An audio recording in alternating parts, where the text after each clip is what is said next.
And here at SCATV, 7 aspiring journalists took part in a week-long summer program called You News. By week's end, they had created a half-hour news show that covered topics from development and displacement to open space.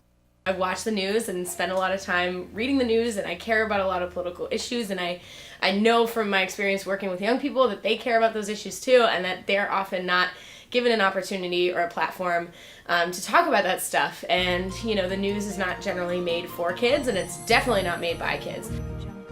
Today, top story is about the Green Line extension and how it will affect the neighborhood of Union Square. Rory, Owen, and Anik went to learn more. We went to the Somerville Community Corporation to speak with members of Union United and find out what they thought about the Green Line extensions. So Union United is a coalition of residents and businesses and organizations in Union Square that is fighting to make sure people don't get displaced when the Green Line comes in and Union Square is redeveloped. We also want to speak with local businesses to find out their opinion.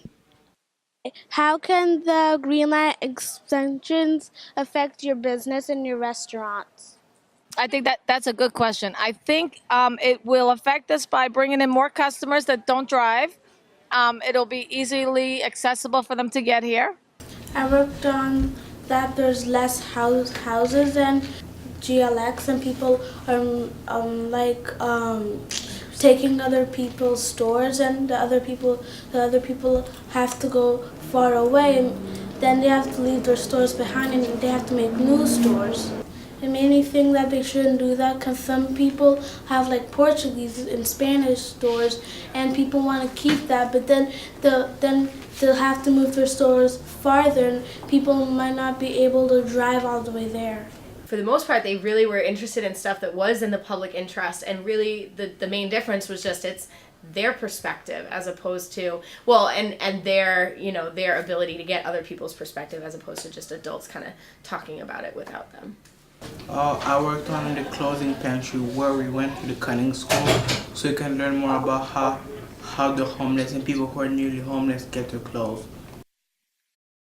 What inspired you to start working here at the clothing pantry?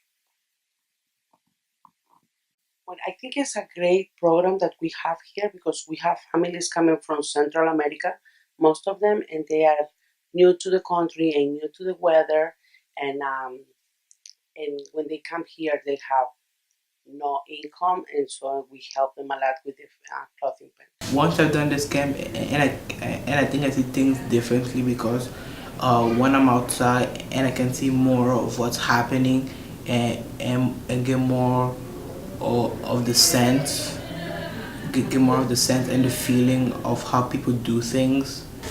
When I was doing interviews and stuff, it was like I had to really pay attention to everything, and I think I would probably look at things closer now than I did. Once we gave them the, you know, the knowledge and the tools and kind of stepped out of their way, they blew me away. I mean, what they were able to create, they created a 25-minute news show in a week with 7 youth. Am I surprised? You know, yes, and also just deeply impressed, and it reminds me that, you know what, once you do give young people that opportunity, they really will rise to the occasion and then some.